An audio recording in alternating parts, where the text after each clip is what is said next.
News first channel ಹಾಗೂ ಡಿಜಿಟಲ್ನಲ್ಲಿ ಜಾಹೀರಾತು ನೀಡಲು ಈ ನಂಬರ್ಗೆ ಸಂಪರ್ಕಿಸಿ. ಧರ್ಮಸ್ಥಳದ ಬುರುಡೆ ಪ್ರಕರಣಕ್ಕೆ ಸಂಬಂಧಪಟ್ಟಂತೆ ಎಸ್ಐಟಿ ಅಧಿಕಾರಿಗಳ ತಂಡ ನಿನ್ನೆ ಮಿಡ್ನೈಟ್ ಕಾರ್ಯಾಚರಣೆಯನ್ನ ನಡೆಸಿದೆ.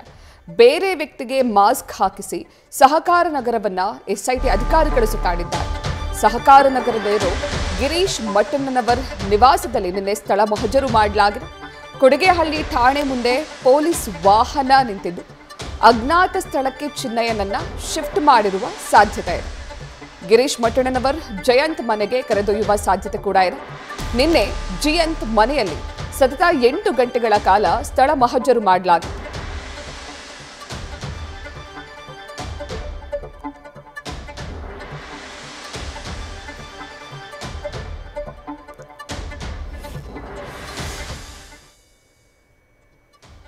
ಈ ಬಗ್ಗೆ ಹೆಚ್ಚಿನ ಮಾಹಿತಿಯನ್ನು ನೀಡ್ತಾರೆ ನಮ್ಮ ಪ್ರತಿನಿಧಿ ಚಂದ್ರಶೇಖರ್.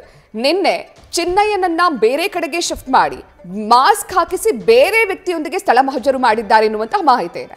ಯಾಕೆ ಬೇರೆ ವ್ಯಕ್ತಿಯನ್ನ ಮಾಸ್ಕ್ ಹಾಕಿ ಕರೆದುಕೊಂಡು ಹೋಗ್ಬೇಕಿತ್ತು? ಚಿನ್ನಯ್ಯನೇ ಇರಬೇಕಾದ್ರೆ ಬೇರೆ ವ್ಯಕ್ತಿ ಅವಶ್ಯಕತೆ ಏನಿತ್ತು?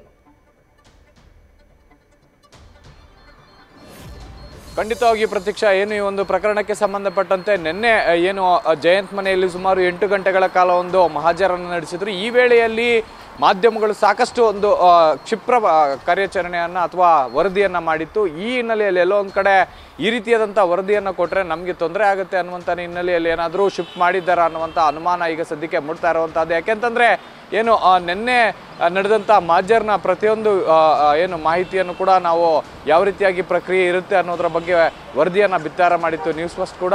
ಅದೇ ನಿಟ್ಟಿನಲ್ಲಿ ಇಂದು ಏನು ಜಯಂತ್ನ ಮನೆ ಮಲ್ಲೇಶ್ವರಂನಲ್ಲಿದೆ, ಆ ಒಂದು ಮನೆಯಲ್ಲಿ ಜೊತೆಗೆ ಗಿರೀಶ್ ಮಟ್ಟಣ್ಣನವರ ಮನೆಯಲ್ಲಿ ಕೂಡ ಮಾಜರ್ ಮಾಡಬೇಕಿತ್ತು. ಆದರೆ ರಾತ್ರಿ ಎಲ್ಲೂ ಕೂಡ ಅವರು ಹೋಗಿಲ್ಲ. ಜೊತೆಗೆ ಮಾಧ್ಯಮಗಳನ್ನು CID ಕಚೇರಿಯಿಂದ ಬೇರೆ ಒಂದು KSRP ವ್ಯಾನ್ನಲ್ಲಿ ಮಾಸ್ಕ್ ಮ್ಯಾನನ್ನು ರೀತಿಯಲ್ಲೇ ಒಬ್ಬನ ತಯಾರು ಮಾಡಿ ಆತನನ್ನು ನಮಗೆ ತೋರಿಸಿ, ಅಂದರೆ ಆತನನ್ನು ಫಾಲೋ ಮಾಡೋ ಥರ ಮಾಡಿ ಈತನನ್ನು ಬೇರೆಡೆಗೆ ಶಿಫ್ಟ್ ಮಾಡಿದ್ದಾರೆ ಅಜ್ಞಾತ ಸ್ಥಳಕ್ಕೆ ಅಂತ ಸದ್ಯಕ್ಕೆ ಗೊತ್ತಾಗಿರುವಂಥದ್ದು. ಅಂದರೆ ನಾವು ಇಡೀ ರಾತ್ರಿ ಏನು ಮಟ್ಟಣ್ಣನವರ ಮನೆಯ ಬಳಿ ಹೋಗ್ತಾರೆ ಸಂಜಯ ನಗರಕ್ಕೆ ಅಂತ ಹೇಳಿ ಫಾಲೋ ಮಾಡಿಕೊಂಡು ಹೋದಂಥ ಸಂದರ್ಭದಲ್ಲಿ ಅಲ್ಲಿ ಅವರು ಕರ್ಕೊಂಡು ಹೋಗಿಲ್ಲ, ಸೀದಾ ಕೊಡಿಗೆಹಳ್ಳಿ ಠಾಣೆಯ ಬಳಿ ಕರ್ಕೊಂಡೋಗಿ ಆ ಒಂದು KSRP ವ್ಯಾನನ್ನು ನಿಲ್ಲಿಸ್ಕೊಂಡಿದ್ರು. ಅದಾದ ನಂತರ ಈಗ ಸದ್ಯಕ್ಕೆ ಅಲ್ಲೇ ಇನ್ನೂ KSRP ವ್ಯಾನ್ ಇದೆ ಅಂತ ಹೇಳಲಾಗ್ತಾ ಇದೆ. ಇನ್ನು CID ಬಳಿ ಬಂದು ನೋಡಿದಾಗ ಅವರನ್ನ ಅಜ್ಞಾತ ಸ್ಥಳಕ್ಕೆ ಶಿಫ್ಟ್ ಮಾಡಲಾಗಿದೆ ಅಂತ ಹೇಳಿ ಉನ್ನತ ಪೊಲೀಸ್ ಮೂಲಗಳು ತಿಳಿಸಿರುವಂತಹದ್ದು. ಸದ್ಯಕ್ಕೆ ಏನು ಮಂಗಳವಾರ ಚಿನ್ನಯ್ಯನ ಒಂದು ಕಸ್ಟಡಿ ಅಂತ್ಯ ಆಗಲಿದ್ದು ಸದ್ಯಕ್ಕೆ ಆತನನ್ನು ಬೆಂಗಳೂರು ಸೇರಿದಂತೆ ತಮಿಳುನಾಡು ಜೊತೆಗೆ ಮಳವಳ್ಳಿಯಲ್ಲೂ ಕೂಡ ಮಾಜರ್ ಪ್ರಕ್ರಿಯೆ ಬಾಕಿ ಇದೆ. ಈ ಎಲ್ಲ ಕಡೆ ಏನು ಮಾಜರ್ ಪ್ರಕ್ರಿಯೆಯನ್ನು ಮಾಡಿ ಮತ್ತೆ ಆ ಬುರುಡೆ ಎಲ್ಲಿಂದ ಬಂತು, ಯಾರು ತಂದು ಕೊಟ್ಟರು ಅನ್ನುವಂತಹದ್ದು ಮೇಲ್ನೋಟಕ್ಕೆ ಈಗ ಸದ್ಯಕ್ಕೆ ಅದು ಹೊರಗಡೆಯಿಂದ ತಂದಿರುವಂತಹ ಬುರುಡೆ ಅನ್ನುವಂತಹದ್ದು ಗೊತ್ತಾಗಿದೆ. ಹೀಗಾಗಿ ಎಲ್ಲೊಂದು ಕಡೆ ಯಾರು ತಂದು ಕೊಟ್ಟಿದ್ದು, ಯಾರು ಈತನ ಹಿಂದೆ ಇರುವಂತಹದ್ದು ಅನ್ನುವಂತಹ ಮಾಹಿತಿಯನ್ನು ಕಲೆ ಹಾಕುವಲ್ಲಿ SIT ಅಧಿಕಾರಿಗಳು ನಿರತರಾಗಿದ್ದಾರೆ ಅಂತಂದ್ರೆ ತಪ್ಪಾಗಲ್ಲ ಪ್ರತೀಕ್ಷಾ. ಚಂದ್ರಶೇಖರ್, ಒಂದ್ ರೀತಿ ಸಿನಿಮೀಯ ಶೈಲಿಯಲ್ಲಿ ಈಗ SIT ಅಧಿಕಾರಿಗಳು ವಿಚಾರಣೆಯನ್ನ ಮಾಡ್ತಿದ್ದಾರೆ. ನಿನ್ನೆ ಮಿಡ್ನೈಟ್ ಕಾರ್ಯಾಚರಣೆ ಆಗಿದೆ, ಮಿಡ್ನೈಟ್ ನಲ್ಲಿ ವಿಚಾರಣೆ ಮಾಡಿದ್ದಾರೆ, ಜೊತೆಗೆ ಸ್ಥಳ ಮಹಜರು ಮಾಡಿದ್ದಾರೆ. ಇವತ್ತು ಏನೆಲ್ಲ ಆಗುತ್ತೆ? ಇವತ್ತು ಯಾವ ರೀತಿ ಸ್ಥಳ ಮಹಜರು ಮಾಡಲಾಗುತ್ತೆ? ಖಂಡಿತವಾಗಿ ಅಂದರೆ ಏನು ನಿನ್ನೆ ನಡೆದಂತಹ ಒಂದು ಪ್ರಕ್ರಿಯೆ ಅಂದರೆ ಒಂದು ಪ್ರಾಥಮಿಕವಾಗಿ ಅಂತಾನೆ ಹೇಳ್ಬೋದು. ಯಾಕೆಂತಂದ್ರೆ ಜಯಂತ್ನಲ್ಲಿ ಮನೆ ಏನು ಬೆಂಗಳೂರಿನಲ್ಲಿ 2 ಮನೆಗಳಿದ್ದಾವೆ. ಈಗಾಗಲೇ ಮಲ್ಲಸಂದ್ರದಲ್ಲಿರುವಂತಹ ಒಂದು ಮನೆಯಲ್ಲಿ ಈಗಾಗಲೇ 8 ಗಂಟೆಗಳ ಕಾಲ ಒಂದು ಮಹಾಜರ್ ಪ್ರಕ್ರಿಯೆಯನ್ನು ಮುಗಿಸಿರುವಂತಹದ್ದು.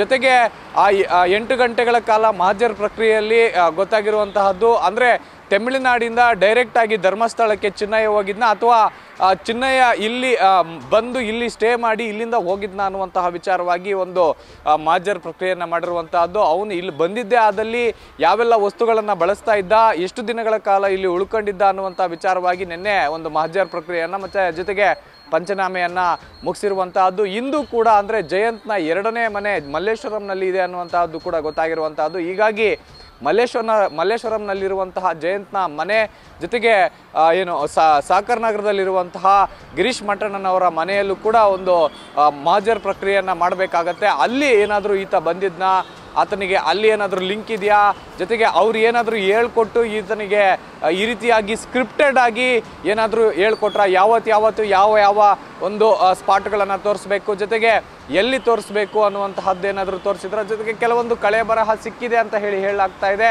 ಅದಕ್ಕೂ ಈತನಿಗೂ ಏನು ಸಂಬಂಧ ಅನ್ನುವಂಥ ಎಲ್ಲ ವಿಚಾರಗಳು ಕೂಡ ಈ ಒಂದು ಮಹಜರ್ ಪ್ರಕ್ರಿಯೆಯಲ್ಲಿ ಹೊರಗಡೆ ಬರೋ ಸಾಧ್ಯತೆ ಇದೆ. ಹೀಗಾಗಿ ಎಲ್ಲೊಂದು ಕಡೆ ಈ ಒಂದು ಅಂದರೆ ಇಂದು ಬೆಂಗಳೂರಿನ ಸುತ್ತಮುತ್ತ ಇರುವಂಥ ಕೆಲವೊಂದು ಅವ್ರಿಗೆ ಸಂಬಂಧಪಟ್ಟಂಥ ಅಂದರೆ ಗಿರೀಶ್ ಮಠಣ್ಣನಿಗೆ ಸಂಬಂಧಪಟ್ಟಂಥ ಜಯಂತ್ಗೆ ಸಂಬಂಧಪಟ್ಟಂಥ ಕೆಲವೊಂದು ಸ್ಥಳಗಳಲ್ಲಿ ಮಹಜರ್ ಪ್ರಕ್ರಿಯೆ ನಡೆಯಲಿದ್ದು, ಇನ್ನು ತಮಿಳುನಾಡು ಅಥವಾ ಮಳವಳ್ಳಿಗೆ ಕರ್ಕೊಂಡು ಹೋಗುವ ಎಲ್ಲ ಸಾಧ್ಯತೆ ಕೂಡ ಇರುವಂತಹದ್ದು. ಪ್ರತೀಕ್ಷಾ, ಥ್ಯಾಂಕ್ ಯು ಚಂದ್ರಶೇಖರ್ ತಮ್ಮೆಲ್ಲ ಮಾಹಿತಿಗಾಗಿ.